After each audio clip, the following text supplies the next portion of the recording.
IUI और IVF. कई मरीज मुझसे पूछते हैं कि आईयूआई और आईवीएफ इन प्रक्रियाओं में अंतर क्या है। आज मैं डॉक्टर प्रिया भावे चित्तावर इस वीडियो से के माध्यम से आप सबको बताऊंगी कि इन दो प्रक्रियाओं में क्या चार वो चीज़ें हैं जो अलग अलग हैं। आइए जानते हैं। सबसे पहले हम जानेंगे कि ये जो प्रक्रिया होती है आईयूआई और आईवीएफ की, ये किस तरह से अलग होती है।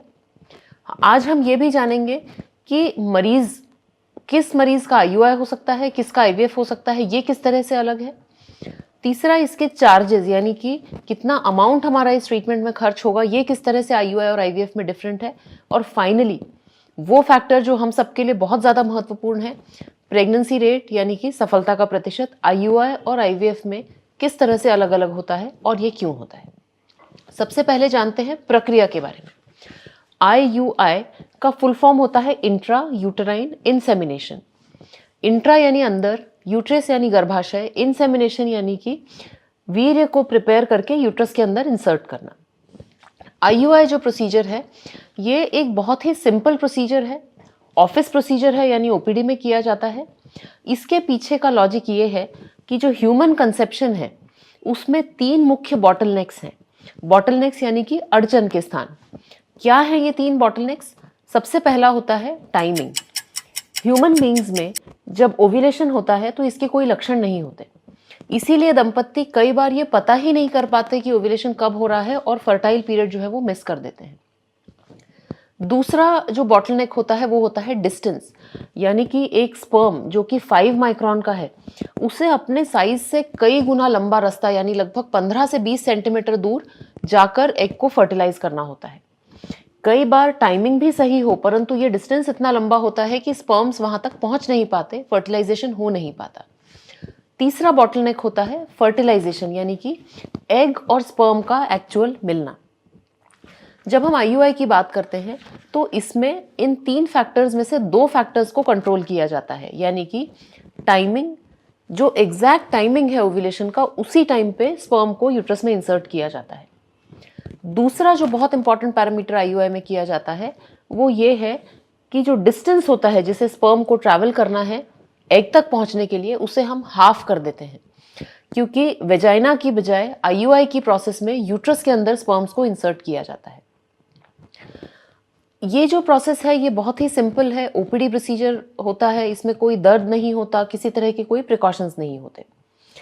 यदि हम आईवीएफ की बात करें, आईवीएफ का फुल फॉर्म है इन विट्रो फर्टिलाइजेशन, यानी कि इसमें जो तीसरा फैक्टर होता है फर्टिलाइजेशन का, एग और स्पर्म का एक्चुअल मिलना, उसे बॉडी के बाहर किया जाता है। यानी सिंपल शब्दों में यदि देखें तो आईयूआई नेचुरल इंटरकोर्स से करीब 1 या 2 कदम आगे की प्रोसेस है।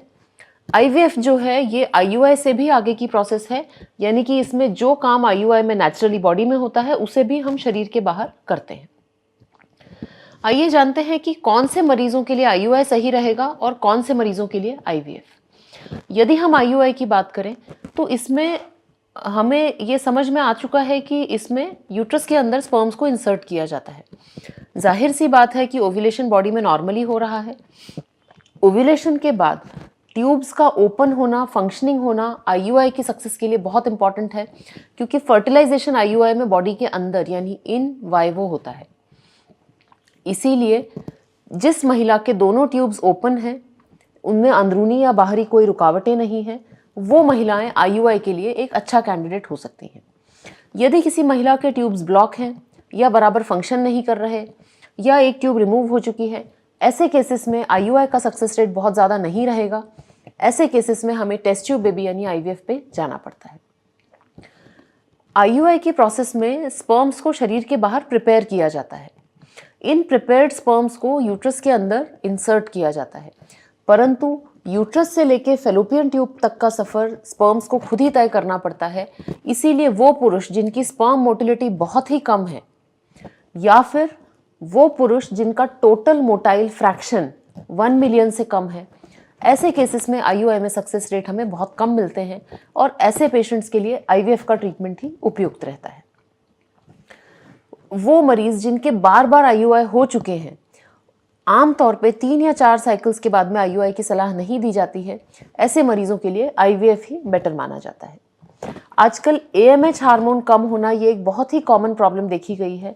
जिन महिलाओं का AMH बहुत कम है या आयु 37 ईयर्स के ऊपर है, ऐसे केसेस में भी IUI की बजाय उन्हें IVF के लिए प्रेफर करना चाहिए। आइए जानते हैं कि कॉस्ट यानी कि जो चार्जेस होते हैं वो किस तरह से अलग होते हैं। हमारे हॉस्पिटल में IUI का चार्ज जो है वो 3,000 रुपये है। इसके अलावा इंजेक्शंस, दवाइयाँ और सोनोग्राफी का मिला के टोटल जो खर्चा IUI के एक साइकिल में आता है वो लगभग 7,000 से लेके 15,000 तक के बीच में हो सकता है। कम ज़्यादा इसलिए हो सकता है कि किसी पेशेंट में इंजेक्शन ज़्यादा लगते हैं, किसी पेशेंट्स में इंजेक्शन कम लगते हैं। IVF की यदि हम खर्च की बात करें तो IVF का खर्च इसके कई गुना है। लगभग 1.5 से 2 लाख के बीच में खर्च IVF का आता है और ये केवल पर साइकिल का खर्चा है, यानी एक फ्रेश साइकिल का खर्चा इतना होता है। यानी एक तरीके से देखें तो IUI के लगभग 10 से 15 गुना जो खर्च है वो IVF में हमें लग जाता है। सफलता की या प्रेगनेंसी रेट्स की यदि हम बात करें तो IUI और IVF में काफ़ी डिफरेंस है। उसका रीज़न ये है कि IUI एक ऑलमोस्ट नेचुरल प्रक्रिया है, यानी कि वेजाइना की बजाय हम स्पर्म्स को यूट्रस के अंदर डाल रहे हैं और टाइमिंग को बहुत क्लोजली सेट कर रहे हैं, परंतु बाकी सारी प्रोसीजर्स बॉडी के अंदर ही होती हैं। IUI का जो यूनिवर्सली सक्सेस रेट है एक अच्छे सेंटर में वो है 10 से 15% पर साइकिल।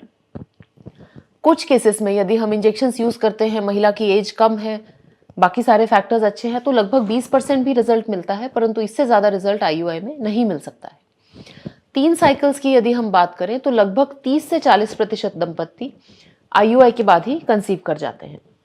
IVF के यदि हम सक्सेस की बात करें तो IVF का सक्सेस रेट IUI के सक्सेस रेट के लगभग 4 से 5 गुना होता है। एक महिला जिसकी आयु 35 वर्ष से कम है, उसका ओवेरियन रिजर्व नॉर्मल है, तो ऐसे केसेस में IVF में हम आसानी से 50 to 55% प्रेगनेंसी रेट एक साइकिल में एक्सपेक्ट कर सकते हैं।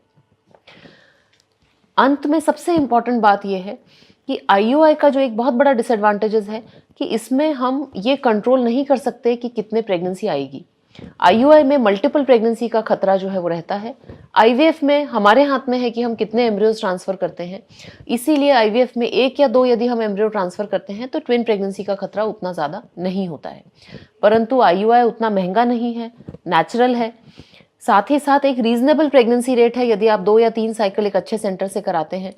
इसीलिए जब भी आपको ये कन्फ्यूजन है कि IUI और IVF इसमें से हमें क्या चूज़ करना चाहिए, तो आपको हमेशा अपने डॉक्टर की सलाह को फॉलो करना चाहिए और उसमें वो सारे फैक्टर्स जो मैंने इस वीडियो में बताए हैं आपके निर्णय लेने में आपके काम आ सकते हैं।